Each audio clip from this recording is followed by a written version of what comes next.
मेरे प्यारे बच्चों, स्वागत है आपका अपने चैनल बाल जगत में। बच्चों, आज हम स्टार्ट करते हैं चैप्टर दूसरा, जिसका नाम है नए राजा और उनके राज्य। जैसा कि आपको जानकारी, आपको पता है बेटा, हमने अभी क्लास 7th का फर्स्ट वाला चैप्टर कंप्लीट करवा दिया है। अब ये है सेकंड चैप्टर, जिसको आज हम लोग पढ़ने वाले हैं। तो हम लोग स्टार्ट करते हैं कहाँ से? 7वीं शताब्दी के बाद कई राजवंशों का उदय हुआ। मानचित्र पहले में उपमहाद्वीप के विभिन्न हिस्सों में 7वीं से 12वीं शताब्दी के बीच शासन करने वाले प्रमुख राजवंशों को दिखलाया गया था। बच्चों याद करो, जिसमें कि रोमन नंबर्स लिखा था, 1 2 3 ऐसे करके दिखाया गया था। ये लोग उसी की बात कर रहे हैं।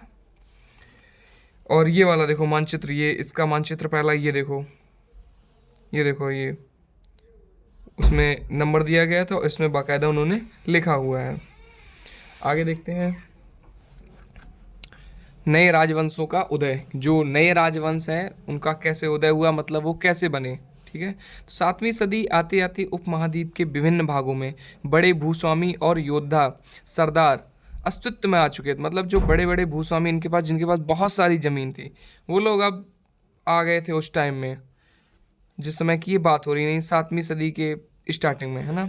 राजा लोग प्रायः उन्हें अपने मातहत या सामंत के रूप में मान्यता देते थे। मतलब राजा उनको एक पद दिया करते थे कि आप सामंत हैं हमारे यहाँ के, है ना। उनसे उम्मीद की जाती थी कि वे राजा या स्वामी के लिए उपहार लाएंगे, यानी गिफ्ट्स लाएंगे, उनके दरबार में हाजिरी लगाएं और उन्हें सैन्य सहायता प्रदान करें। सैन्य मतलब बेटा उन्हें सेना वगैरह दें। अधिक सत्ता और संपदा हासिल करने पर सामंत अपने आप को महासामंत, मंडेश्वर यानी पूरे मंडल का महान स्वामी इत्यादि घोषित कर देते थे। मतलब अपने मन से ये लोग पद वगैरह बना लेते थे, इत्यादि घोषित कर देते थे। कभी कभी वे अपने स्वामी के आधिपत्य से स्वतंत्र हो जाने का दावा भी करते थे। मतलब कि कहते थे कि हमारे ऊपर किसी का राज नहीं है, हम खुद ही राजा हैं, या फिर हम किसी को कर नहीं देंगे, इस टाइप का। इस तरह का एक उदाहरण दक्कन में राष्ट्रकूटों का था। शुरुआत में वे कर्नाटक के चालुक्य राजाओं के अधीनस्थ थे। 8वीं सदी के मध्य में एक राष्ट्रकूट प्रधान दंती दुर्ग ने अपने चालुक्य स्वामी की अधीनता से इनकार कर दिया। उसने हराया और हिरण्यगर्भ यानी शाब्दिक अर्थ सोने का गर्भ नामक एक अनुष्ठान किया। जब यह अनुष्ठान ब्राह्मणों की सहायता से संपन्न किया जाता था, तो यह माना जाता था कि इससे याजक जो है या जन्मतः क्षत्रिय ना होते हुए भी क्षत्रिय के रूप में दोबारा क्षत्रित्व प्राप्त कर लेता। मतलब बेटा अगर कोई क्षत्रिय नहीं है और अगर ये जो अनुष्ठान करवाता है, कौन सा, हिरण्यगर्भ, तो वो क्या होता था कि वो क्षत्रिय कहलाने लगता था। कुछ अन्य उदाहरणों में उद्यमी परिवारों के पुरुषों ने अपनी राजशाही कायम करने के लिए सैन्य कौशल का इस्तेमाल किया। मिसाल के तौर पर कदम्ब, मयूर शर्मन और गुर्जर प्रतिहार हरिश्चंद्र ब्राह्मण थे, जिन्होंने अपने परंपरागत पेशे को छोड़कर शस्त्र को अपना लिया और क्रमशः कर्नाटक और राजस्थान में अपने राज्य सफलतापूर्वक स्थापित किए। अब हम देखते हैं क्या ये चित्र पहला, यानी ये वाला एलोरा की गुफा 15 का भित्ति चित्र यानी अंदरूनी चित्र है, जिसमें विष्णु को नरसिंह यानी नर और सिंह यानी शेर और पुरुष के रूप में दिखाया गया है, अर्थात पुरुष सिंह के रूप में दिखाया गया है। यह राष्ट्रकूट काल की कृति है, मतलब राष्ट्रकूट के समय पर यह बनाई गई थी। आगे देखते हैं राज्यों में प्रशासन। राज्यों में प्रशासन अगर हम देखते हैं तो यह है कि इन नए राजाओं में से कईयों ने महाराजधानी राज यानी राजाओं के राजा त्रिभुवन चक्रवर्ती यानी 3 भुवनों के स्वामी और इसी तरह की अन्य भारी भरकम उपाधियां धारण की। लेकिन इस तरह के दावों के बावजूद वे अपने सामंतों और साथ ही साथ किसान, व्यापारी और ब्राह्मणों के संगठनों के साथ अपनी सत्ता की साझेदारी करते थे। इन सभी राज्यों में उत्पादकों अर्थात किसानों, पशुपालकों, कारीगरों से संसाधन इकट्ठे किए जाते थे। इनको अक्सर अपने उत्पादन का एक हिस्सा त्यागने के लिए मनाया या बाध्य किया जाता था। कभी-कभी इस हिस्से को लगान मानकर वसूला जाता था, क्योंकि प्राप्त करने वाला भूस्वामी होने का दावा करता था। राजस्व व्यापारियों से भी लिया जाता, मतलब जो व्यापारी हैं उनसे भी कर लिया जाता था। 400 कर। तमिलनाडु में शासन करने वाले चोल वंश के अभिलेखों में विभिन्न किस्म के करों के लिए 400 से ज़्यादा सूचक शब्द मिलते हैं। सबसे अधिक उल्लिखित कर है बेट्टी, जो नकद की बजाय जबरन श्रम के रूप में लिया जाता था, यानी जबरन श्रम, और कदमई यानी कि भू राजस्व के मकान पर छाजन डालने पर लगने वाला कर, खजूर या ताड़ के पेड़ पर चढ़ने के लिए सीढ़ी के इस्तेमाल पर लगने वाला कर, पारिवारिक संपत्ति का उत्तराधिकार हासिल करने के लिए लगने वाला कर इत्यादि का भी उल्लेख मिलता है। मतलब बेटा बिना किसी मतलब का कर, जिसमें आप आज स्वतंत्र हैं, कह सकते हैं इसमें आप डायरेक्ट कर नहीं दे रहे हैं, इनडायरेक्ट तरीके से कर दे रहे हैं कि आप सामान खरीदते हैं, काम करते हैं, तो उसके लिए आप टैक्स देते हैं। लेकिन इसमें क्या था उस टाइम पे कि ये लोग डायरेक्ट टैक्स देते थे, समझे। ये संसाधन राजा की व्यवस्था का वित्तीय आधार बनते थे। साथ ही मंदिरों और दुर्गों के निर्माण में भी इस्तेमाल होते थे। संसाधन उन युद्धों को लड़ने में भी इस्तेमाल होते थे जिनके लूट की शक्ल में धन मिलने की तथा जमीन और व्यापारिक मार्गों के प्रयोग की संभावनाएं बनती थी। राजस्व वसूली के लिए पदाधिकारियों की नियुक्ति सामान्यतः प्रभावशाली परिवारों के बीच से ही की जाती थी और प्रायः वंशानुगत होती थी। सेना में भी ऐसा ही होता था। कई बार राजा के निकट संबंधी ही इन ओहदों पर होते थे, मतलब कि ये परिवार में ही सारी चीज़ें चलती रहती हैं, उनके रिश्तेदार हैं, ये हैं, वो हैं, उनके पास ये पद है, समझे। प्रशस्तियाँ और भू अनुदान। प्रशस्तियों में ऐसे ब्यौरे होते हैं जो शब्दशः सत्य नहीं भी हो सकते हैं, लेकिन ये प्रशस्तियाँ हमें बताती हैं कि शासक खुद को कैसा दर्शाना चाहते थे। मिसाल के लिए सूरवीर, विजयी योद्धा के रूप में ये विद्वान ब्राह्मणों द्वारा रची गई थी, जो अक्सर प्रशासन में मदद करते थे। अब हम देखते हैं नागभट्ट की उपाधियाँ, है ना, उपलब्धियाँ। तो नागभट्ट की क्या क्या उपलब्धियाँ रही हैं। कई शासकों ने प्रशस्तियों में अपने उपलब्धियों का बखान किया है। आपने पिछले साल गुप्त शासक समुद्रगुप्त की प्रशस्ति के बारे में पढ़ा। संस्कृत में लिखी गई ग्वालियर यानी मध्य प्रदेश में पाई गई एक प्रशस्ति में प्रतिहार नरेश नागभट्ट के कामों का वर्णन इस प्रकार किया गया है। आंध्र सिंधव यानी सिंध विदर्भ महाराष्ट्र का एक हिस्सा है, और कलिंग यानी उड़ीसा के राजा उनके आगे तभी धराशायी हो गए जब वे राजकुमार थे। उन्होंने कन्नौज के शासक चक्र युद्ध को विजित किया।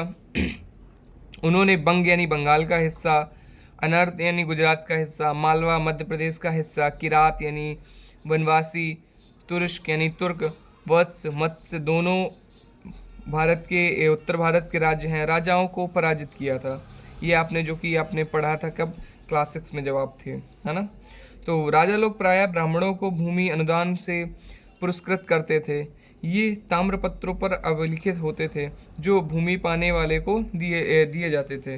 मतलब बेटा जो ब्राह्मण होते थे, जो इनकी प्रशस्तियाँ लिखते, जो इनके बारे में लिखते कि राजा ने क्या किया क्या नहीं किया, उनको ये क्या ऐसे गिफ्ट दिए जाते थे, उनको ज़मीन दी जाती थी गिफ्ट में। अब हम देखते हैं, ये चित्र नंबर 2 है। ये थोड़ा संस्कृत और थोड़ा तमिल में लिखा हुआ ताम्रपत्रों का एक संग्रह है, जिसमें 9वीं सदी में एक शासक के द्वारा दिए गए भूमि अनुदान का उल्लेख है। जिन कड़ियों से ये पत्र जुड़े हैं उन पर राजसी मोहर लगी है। मतलब राजसी मोहर मतलब किसी राजा के द्वारा मोहर लगाई गई है, जो यह बतलाने के लिए है कि यह एक प्रमाणिक दस्तावेज है। समझे।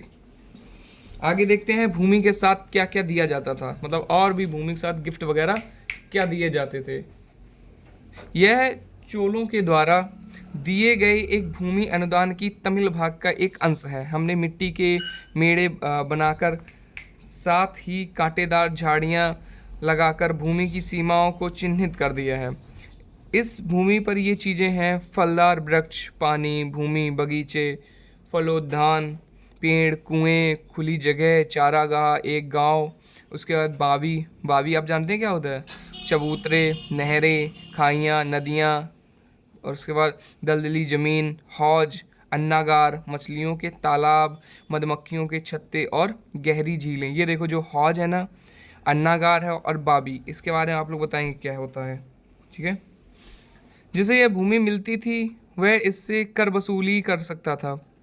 वह कर वसूली करता है। वह न्यायाधिकारियों द्वारा जुर्माने के तौर पर लगाए गए कर वसूल करता है। पान के पत्तों पर लगने वाला कर, बुने हुए कपड़ों पर लगने वाला कर, साथ ही साथ वाहनों पर लगने वाला कर वसूल सकता है। वह पकी ईंटों के बने ऊपरी माले पर बड़े कमरे बनवा सकता है। बड़े और छोटे कुएं खुदवा सकता है। पेड़ और कांटेदार झाड़ियाँ लगवा सकता है। जरूरी हो तो सिंचाई के लिए नहर बनवा सकता है। उसे यह सुनिश्चित करना चाहिए कि पानी बर्बाद ना हो और तटबंधों का निर्माण हो। लेख में सिंचाई के जितने संभव स्रोतों का उल्लेख है उनकी सूची बनाइए और विचार विमर्श कीजिए कि इनका कैसे इस्तेमाल होता था। आगे देखते हैं कि 12वीं शताब्दी में एक बृहत संस्कृत काव्य भी रचा गया, मतलब एक बड़ा सा संस्कृत का काव्य लिखा गया जिसमें कश्मीर पर शासन करने वाले राजाओं का इतिहास दर्ज है। इसे कल्हड़ नामक एक रचनाकार द्वारा रचा गया। तो कल्हड़ ने अपना वृतांत लिखने के लिए शिलालेखों, दस्तावेजों, उसके बाद प्रत्यक्षदर्शियों के वर्णनों और पहले के इतिहासों समेत अनेक तरह के स्रोतों का इस्तेमाल किया। प्रशस्तियों के लेखकों से भिन्न वह अक्सर शासकों और उनकी नीतियों के बारे में आलोचनात्मक रुख दिखलाता है। इसीलिए 12वीं सदी के लिए यह असाधारण ज्ञान था। अब धन के लिए युद्ध, अब हम बात करते हैं कि बेटा जैसे धन के लिए ये लोग युद्ध करते थे, अभी भी लड़ाइयाँ होती हैं दोस्तों, जैसे आप लोग भी लड़ जाते होंगे पैसे वैसे लेके, लेकिन ये लोग बड़े बड़े पैसे के लिए लड़ते थे, यानी दौलत के लिए, धन दौलत के लिए, सोने के लिए, चांदी के लिए, है ना। आपने गौर किया होगा कि इनमें से प्रत्येक शासक राजवंश का आधार कोई क्षेत्र विशेष था। वे दूसरे क्षेत्रों पर भी नियंत्रण करने का प्रयास करते थे, मतलब कब्जा करना चाहते थे मेनली, अगर देखा जाए, समझे, किसी पर भी शासन करना चाहते थे, किसी भी राजा को उठाकर पटक के उनका शासन लेना चाहते थे। एक विशेष रूप से वांछनीय क्षेत्र था गंगा घाटी में कन्नौज नगर।